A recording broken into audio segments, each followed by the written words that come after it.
मुश्किल काम है आपका, बहुत मुश्किल काम है। मैं सीधा सवाल आपसे पूछता हूँ, कांग्रेस तो दिल्ली में आईसीयू में है, आप आज दिल्ली की जनता से सार्वजनिक तौर पर माफी मांगेंगे कि अरविंद केजरीवाल का हाथ थामना कांग्रेस की एक बहुत बड़ी गलती थी? कांग्रेस की गलती थी। गलती तो फिर दोबारा हो जाएगी। बीजेपी को हराने की मजबूरी आपकी ऐसी है कि आप एक बार फिर आम आदमी पार्टी के लार्जर अलायंस के अंदर आ जाएंगे। दूसरी बार गलती का मतलब है ब्लंडर। सीधा सवाल, कांग्रेस के ऊपर आरोप ये लगता है कि आपके तमाम नेता से लेकर कार्यकर्ता तक एसी कमरों के अंदर बैठकर राजनीति करते हैं, सड़क की नहीं। तो क्या अरविंद केजरीवाल और मनीष सिसोदिया की जोड़ी भ्रष्ट है? कांग्रेस के बारे में ये धारणा बन गई है कि वो मुसलमानों की तरफ झुकने वाली पार्टी है। बटोगे तो कटोगे, एक रहोगे तो नेक रहोगे। आपको नहीं लगता जिस जाति जनगणना से आपने नारे की काट की थी, अब उससे एक बड़ा नारा भारतीय जनता पार्टी लेकर आई है? आपको क्यों चुना जाए, यानी कांग्रेस को क्यों चुना जाए? नमस्कार दोस्तों, मैं हूं दीपक चौरसिया और बहुत दिन बाद, आप जानते हैं मैं घर के अंदर बंद था, तो बहुत दिन बाद चांद सितारों के नीचे बैठा हुआ हूं और इसका शुक्रिया मैं किसको अदा करूंगा, इसका धन्यवाद मैं किसको दूंगा, आपको बताऊंगा। लेकिन आपको पता है दिल्ली के अंदर चुनाव आने वाले हैं, दिल्ली में राजनीतिक सरगर्मी बढ़ती जा रही है और आप सोच रहे होंगे कि आज चांद सितारों के नीचे बैठकर मैं किसका इंटरव्यू लेना चाह रहा हूं या लेने के लिए यहाँ पर बैठा हुआ हूं। तो उस शख्सियत को जानकर आप भी हैरान होंगे कि मेरी लिस्ट में देवेंद्र यादव डीपीसीसी के अध्यक्ष कैसे। लेकिन दिल्ली चुनाव का ग्राउंड रिपोर्टिंग कवर करनी थी और लिहाजा मैं आज हूँ उनकी न्याय यात्रा के सेट पर। लेकिन देवेंद्र जी, मुश्किल काम है आपका, बहुत मुश्किल काम है। मैं सीधा सवाल आपसे पूछता हूँ, मुश्किल को आसान करेंगे। कांग्रेस तो दिल्ली में आईसीयू में है। वो पास्ट की बात कर रहे हैं आप। आई एक्सेप्ट कि 2015 में और 20 में हम लोग जीरो रहे। दिल्ली में माहौल पॉजिटिव था, लेकिन रिजल्ट जरूर अनुकूल नहीं रहे। एक गलती हुई, आई एक्सेप्ट। हमने आम आदमी पार्टी के साथ उस समय अलायंस किया, उनकी एंटी इनकम्बेंसी का हमारे वोट बैंक पर असर पड़ा। बस यही कहूंगा कि it's no more in ICU से हम बाहर तो ले आए हैं, अब आप ही की तरह चांद तारे के नीचे जल्दी आ जाएंगे। लेकिन बड़ी चुनौती है। आपने एक बात कही कि आपके साथ अलायंस करके आपने गलती की।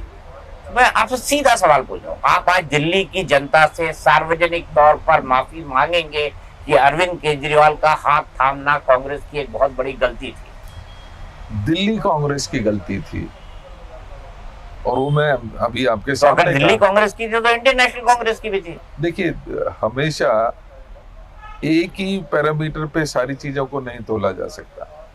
मैं फिर ये भी मानता हूँ कि उस समय की शायद मजबूरी थी, उस समय की एक जरूरत थी। तो मजबूरी तो आगे भी हो सकती है कि भारतीय जनता पार्टी को रोकना था और रोकने के लिए ये जरूरी था कि इंडिया में एक अलायंस बने और इंडिया अलायंस बना। सीधा सवाल, कांग्रेस के ऊपर आरोप ये लगता है कि आपके तमाम नेता से लेकर कार्यकर्ता तक एसी कमरों के अंदर बैठकर राजनीति करते हैं, सड़क की नहीं। दिन भी लोगों के बीच में, रात भी लोगों के बीच में। मैं चैलेंज करता हूं कि आम आदमी पार्टी के नेता आए, भारतीय जनता पार्टी के नेता हिम्मत करें, आए लोगों के पास, उनको जवाब मिलेगा। उनको लोगों ने पूरी तरीके से नकार दिया है। कांग्रेस की पहली गलती, आपने उनकी शुरू में सरकार बनाई, मैं 2013 की बात कर रहा हूं, और उसमें आप उस टाइम आप विधायक भी थे, यंग विधायक थे। दूसरी गलती आपकी, आपने उनके साथ इस बार लोकसभा में अलायंस किया। तो गलती तो फिर दोबारा हो जाएगी। बीजेपी को हराने की मजबूरी आपकी ऐसी है कि आप एक बार फिर आम आदमी पार्टी के लार्जर अलायंस के अंदर आ जाएंगे। देखिए, जहां देश और दिल्ली में जरूर हमने कहा, हमने माना हमसे हुई गलती, दूसरी बार गलती का मतलब है ब्लंडर। और मैं समझता हूं कि दिल्ली कांग्रेस कम से कम ब्लंडर नहीं करने जा रही। केजरीवाल के साथ संबंध बनाना लोकसभा में, किसी प्रकार का कोई अलायंस नहीं। लोकसभा में केजरीवाल के साथ अलायंस करना, क्या इसके लिए आप दिल्ली की जनता से माफी मांगेंगे?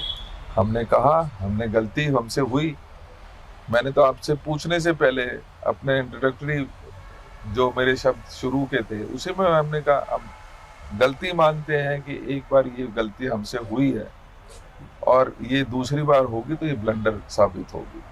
ठीक है, आप कह रहे हैं ब्लंडर नहीं, लेकिन लोकसभा चुनाव के बाद एक माहौल बन गया है और ये माहौल बड़ा स्ट्रेट है और भारतीय जनता पार्टी इसको और हवा देगी क्योंकि आपकी कंपटीशन वाली पॉलिटिकल पार्टी है।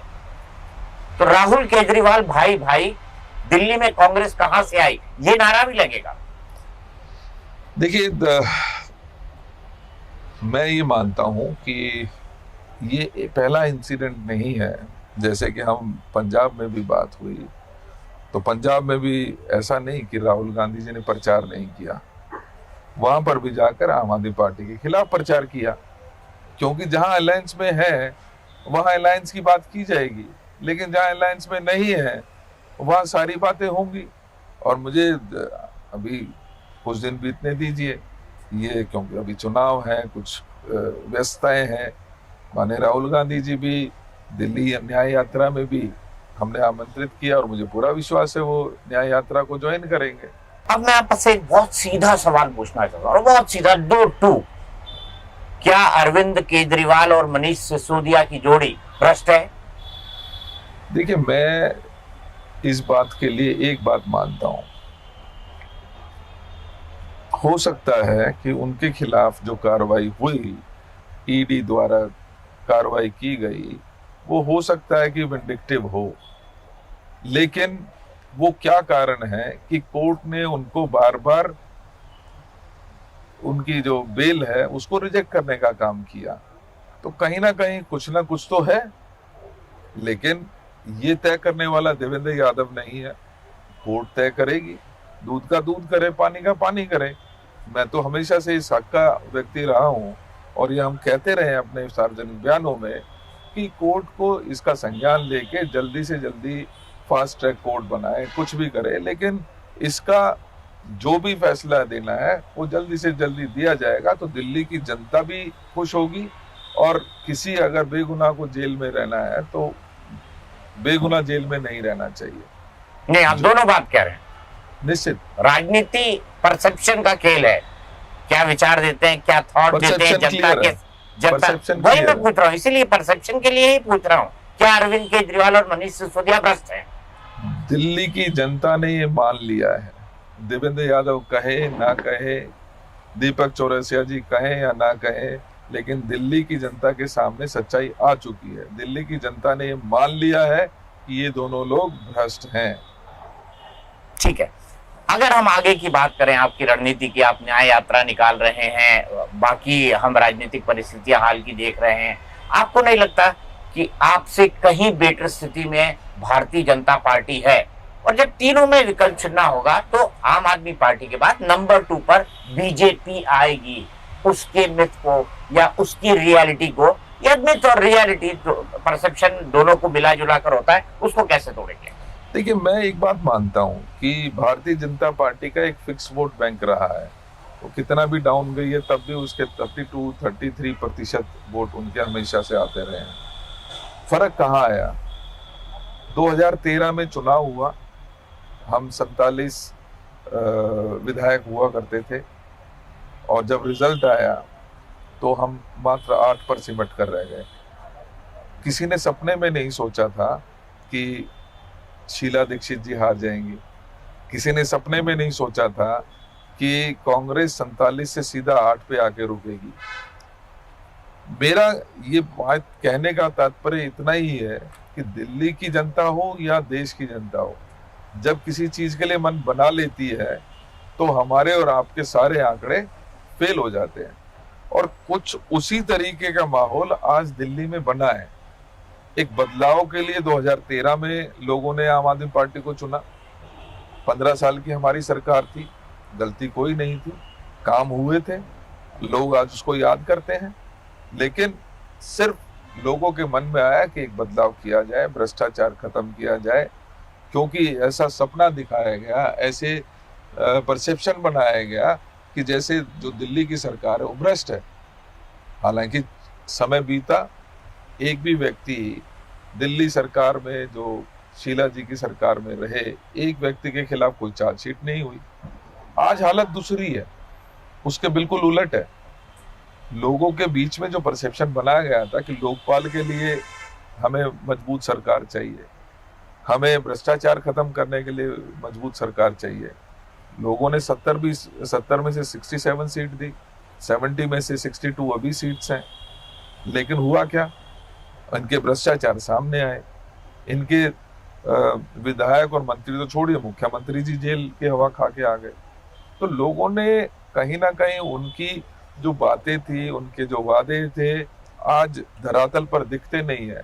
तो निश्चित ही लोग आज वो उसी प्रकार का बदलाव आने वाले समय में देख रहे हैं। आपने कहा दूसरी बार गलती ब्लंडर होगी, पर दूसरी बार गलती तो आप कर चुके हैं, क्योंकि जिन शीला दीक्षित जी के खिलाफ हाई पिच प्रचार करके जो कुछ बोल के कि शीला जी जेल में, शीला जी के खिलाफ कागज, शीला जी के खिलाफ ये, शीला जी के खिलाफ वो, आपको सब पता है, मैं उसको दोहराना नहीं चाहता।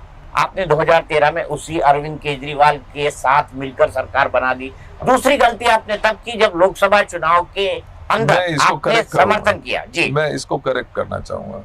हमने साथ में नहीं बनाई, लेकिन क्योंकि जनता ने उनको मैंडेट दिया था 28 सीट का, हम नहीं चाहते थे कि लोगों के ऊपर इमीडिएटली बोझ आए किसी प्रकार का।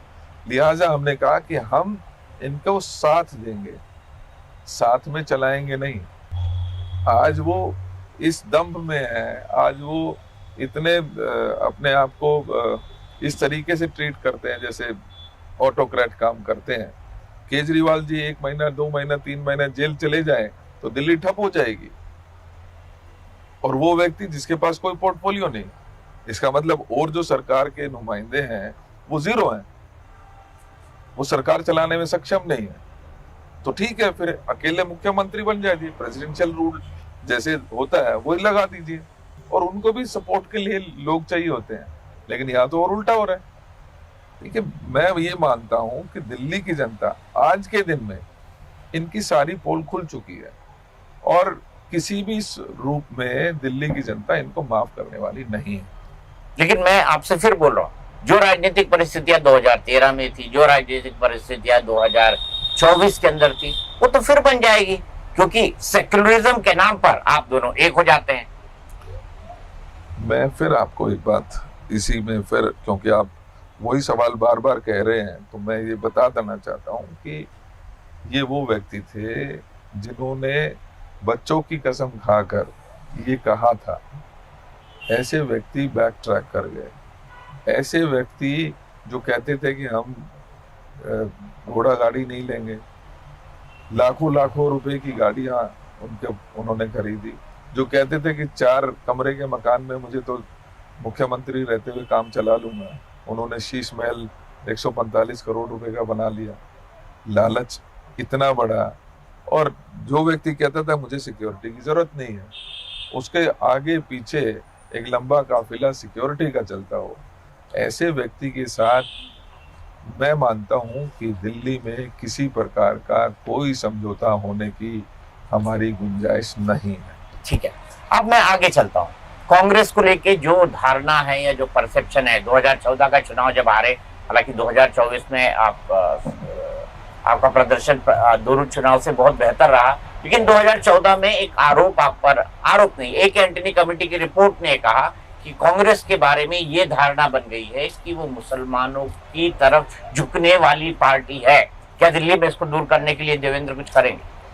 देखिए, मैं ये मानता हूं कि हम हमेशा से ही जो कांग्रेस की विचारधारा रही है वो सबको साथ लेकर चलनी है। हम किसी हिंदू के साथ, किसी मुस्लिम के साथ, किसी सिख के साथ, किसी ईसाई के साथ, जैन के साथ किसी प्रकार का कोई अन्याय बर्दाश्त नहीं कर सकते।